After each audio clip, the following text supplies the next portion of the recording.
जय श्री राम। मैं इस समय सारंगनाथ के मंदिर में हूँ, जो सारनाथ के पास मंदिर स्थापित है। यहाँ पर 2 शिवलिंगों की स्थापना हुई है और इसमें कहा जाता है कि एक शंकर जी हैं और एक उनके दक्ष जी के बड़े पुत्र साले साहब हैं। मैंने जीवन में इस प्रकार का कहीं भी कोई स्थापना नहीं देखी है, इसलिए यहाँ के जो पंडित जी हैं उनसे थोड़ा सा जानकारी चाहूँगा। पंडित जी, इस संदर्भ में ज़रा थोड़ा जानकारी देंगे? बिल्कुल देंगे। मैं श्याम सुंदर दीक्षित, सारनाथ मंदिर के पुजारी, और भी पुजारी हैं, सीनियर हैं हमसे।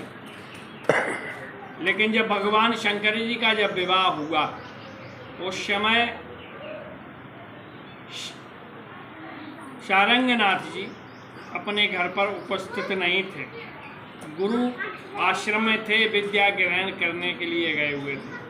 उस समय भगवान शंकर जी का विवाह सती के साथ हो गया। जब हो गया, पुनः जब वो वापस आए तो उन्होंने अपने पिता यानी राजा दक्ष से कहा, आपने बड़ा घोर अन्याय किया, क्योंकि एक राजकुमारी की शादी आपने ऐसे व्यक्ति के साथ कर दी है जिसके पास घर नहीं, द्वार नहीं, पहने को वस्त्र नहीं, खाने को भोजन नहीं, और एक वो राजकुमारी है, वो आपने ऐसे व्यक्ति के साथ भस्म रमाए घूमते हैं कि आपने बहुत बड़ा अन्याय किया है। चलो हुआ सो हुआ, लेकिन अब कुछ अपना खजाना खोलिए, कुछ मुद्राएं दीजिए, मैं जाकर के काशी में उनकी व्यवस्था देखूंगा, देख रेख। कनखल से वहाँ जब वो चले, इस जगह का नाम पहले सारनाथ नहीं था, इस जगह का नाम था ऋषि मतंग मार्ग। जब यहाँ पर आए तो यहाँ बहुत बड़ा बरगद का पेड़ था, उसी के नीचे सुस्ताने के लिए जब वो बैठे तो निद्रा लगी। निद्रा में देख क्या रहे हैं, पूरी काशी सोने से जगमगा रही है। एक लकड़हारा सामने लकड़ी काट रहा था, उनसे पूछा, ये किसकी नगरी है? कि वे बोला कि बाबा विश्वनाथ जी की नगरी है। उस लकड़हारे के पास भी सोने के वस्त्र थे, अच्छा खासा था। जब सारंगनाथ जी ने सोचा, मैंने तो बहुत बड़ा अन्याय किया, ये तो त्रिलोकीनाथ हैं, हमसे बड़ा भूल होने लगी, पश्चाताप करने लगे तो यहीं बैठ कर के उन्होंने घोर तपस्या किया। जब तपस्या की तो काशी विश्वनाथ प्रसन्न हुए, पुनः आकर के उनको दर्शन दिए, और दर्शन देने के बाद उनको 3 वरदान दिए। पहला वरदान दिए कि हमारे ही स्वरूप में आपकी पूजा हो। दूसरा वरदान दिए कि सावन के महीने में जो भी व्यक्ति यहाँ दर्शन करता है उसे पूरी साल का फल प्राप्त हो। तीसरे वरदान में अच्छे मन से जो कोई भी इन पे मन्नत मांगता है तो पूरी हो। ये बाबा विश्वनाथ जी ने सारंग ऋषि को ये वरदान दिए। ये आपको शॉर्टकट में बता दिए, कथा विस्तार से बहुत लंबी हो जाती, इसलिए आपको। बंधुओं, संत सनातन वैदिक संस्कृति की परम पावन परंपराओं को निर्वाह करने के लिए जिस प्रकार से हमारे संतों ने, ऋषियों ने, राजाओं ने, महाराजाओं ने और व्यवस्था जो की, उसमें सामाजिक, आर्थिक, राजनीतिक, पारिवारिक, धार्मिक अनुष्ठानों के अंतर्गत ये जो परिक्रमाएं हैं, पूजन है, तीर्थ है, शोभा यात्रा है और व्रत हैं, त्यौहार हैं, इन सब का अपना महत्व है। आज बड़े सौभाग्य का विषय है कि भारत के अंदर संत सनातन वैदिक संस्कृति की परंपराओं का निर्वाह करने वाला राजतंत्र विराजमान है। राजा विक्रमादित्य के बाद ये पहला अवसर आया है भारत में कि धर्म की दृष्टि से सनातन धर्म के अनुयायी या पालक पोषक राजा के रूप में नरेंद्र मोदी जी भारत में आए हैं। और आज विश्व पटल पर जिस प्रकार से विश्व गुरु बनने की संकल्पना लेकर देश के अंदर पूरा समाज और राजनीतिक तंत्र काम कर रहा है, ये जानकारी में है और उसका परिणाम भी देखने को मिल रहा है। पूरा विश्व आज भारत के नेतृत्व को स्वीकार कर रहा है। संकट में हो तो मोदी चाहिए, ज़रूरत में हो तो मोदी चाहिए, मार्गदर्शन हो तो मोदी चाहिए, सलाहकार हो तो मोदी चाहिए, साधन हो तो सुविधा हो तो मोदी चाहिए, वैक्सीन हो तो मोदी चाहिए। यानी मोदी से अभिप्राय नहीं है, अभिप्राय है संत सनातन वैदिक संस्कृति की जो परम पावन परंपराएं हैं उनका वर्चस्व बढ़ रहा है, अंतर्राष्ट्रीय स्तर पर उसकी स्वीकार्यता बढ़ रही है।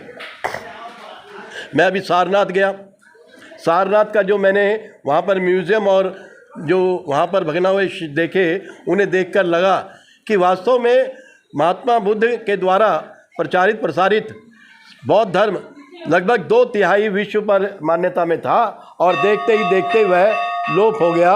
और हमें ये जो वहाँ पर अवशेष हैं वो एक अंग्रेज़ ने खोद कर बताए 1904 में। तो यानी हमें लोगों ने बताया कि हम क्या हैं, क्या थे, क्या हो सकते हैं, ये जानकारी उन्होंने दी। और अब वहाँ पर हम देख रहे हैं कि मोदी जी ने सनातन संस्कृति को विस्तार देने के लिए, विकास देने के लिए वहाँ पर जो म्यूज़ियम बनाया है और जो व्यवस्था की है, उसकी कल्पना सिर्फ आप लोग ऐसे कर सकते हैं कि जब तक दर्शन नहीं करेंगे तब तक आप जो है वहाँ का आनंद नहीं ले सकेंगे।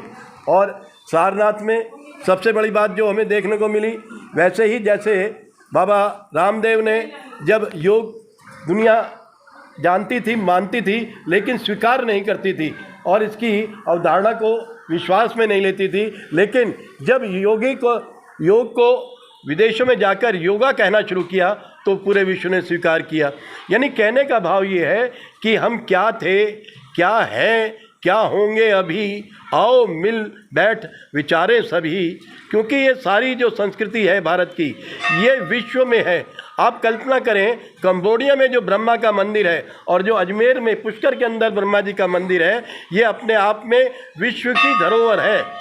और उस धरोहर को आप कल्पना करें, कंबोडिया का जो मंदिर है 50 साल में बना, यानी जिस राजा ने बनाया उस राजा के पास कितनी सुख साधन सुविधा और सत्ता और साधन होंगे कि 50 साल में विश्व का सबसे बड़ा मंदिर बना और वो आज अंतर्राष्ट्रीय धरोहर है।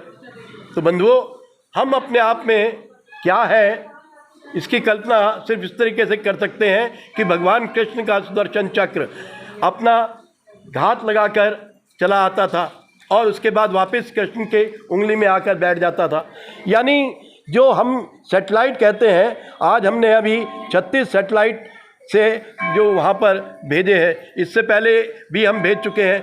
यानी विश्व सब कुछ होते हुए भी भारत पर विश्वास कर रहा है और विश्व में सैटेलाइट भारत पर भेज रहा है।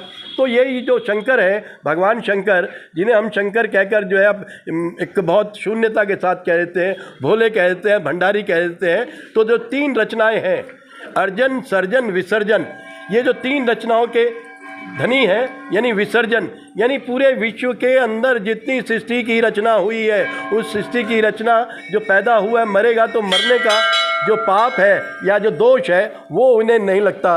वजह यह है कि स्थान तय कर दिया, संविधान तय कर दिया और समय तय कर दिया, इसलिए शंकर को कोई दोष नहीं देता, वो सृष्टि के क्रम को मानता है। तो इसी क्रम में मैं शंकर जी के बारे में सिर्फ इतना ही जानता हूँ। और बस ये है कि जिस चीज़ को आप ज़्यादा नहीं जानते हो तो उसमें आप अपनी श्रद्धा रखें, विश्वास रखें, आस्था रखें और नमन करें।